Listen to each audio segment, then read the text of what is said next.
All of us at some point in our life have had our backs to the wall and we think, God, I don't know what to do.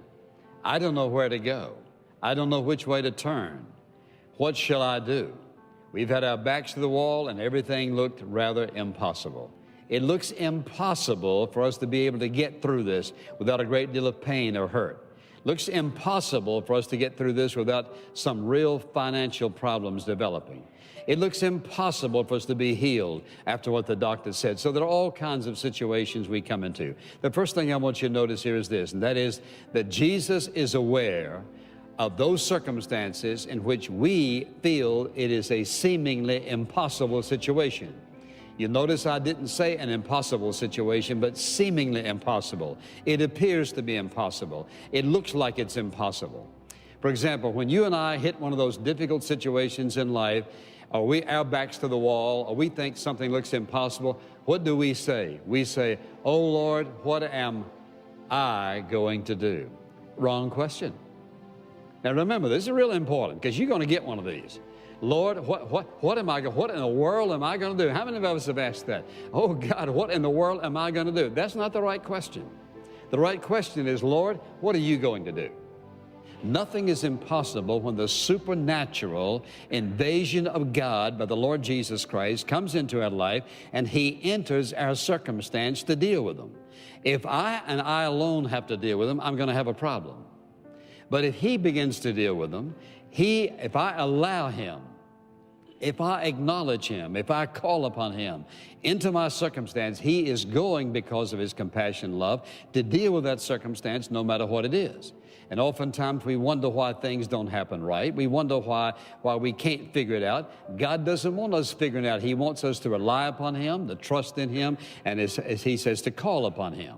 Not only is He aware of our circumstance, but listen, He always has a plan for our seemingly impossible circumstances. That is, Jesus is never caught off guard. That is, He always knows what He's going to do, and He knows how He's going to do it, and He knows how, where, when, and He knows exactly the resources that are necessary. No matter what you're facing in life, He knows exactly what to do. So I'm going to stop my calculation. I'm going to start trusting and see what you do. You'll be amazed at what God can turn around in your life. So we want to seek God for the impossible. Believe God for miracles. Dream that God would do more in our lives than we ever imagined for His glory and our good.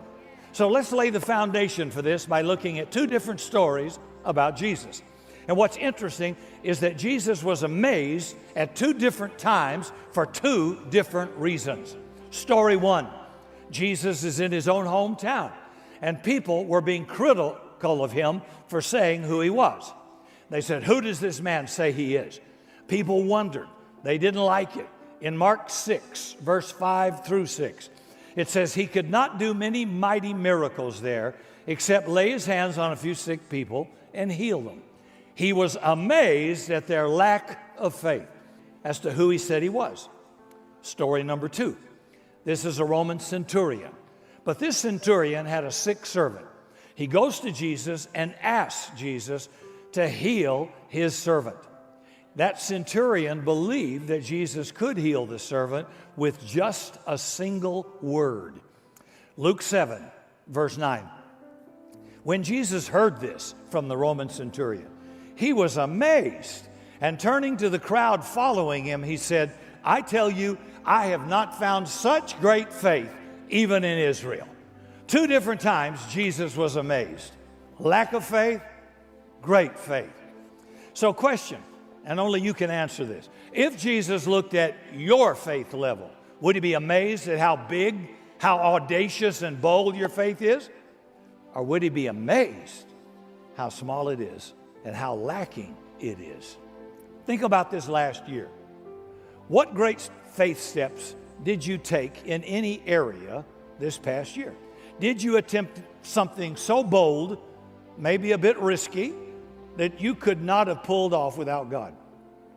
How about your prayer life? What did you pray for? What if God answered every one of your prayers? What would be different in the world? Here's what's sad. For many, many Christians, nothing would be different because they didn't pray, didn't take any action, they weren't bold. And God says, I can do all things, and you don't even try. Would God be amazed at your great faith or amazed at your lack of faith?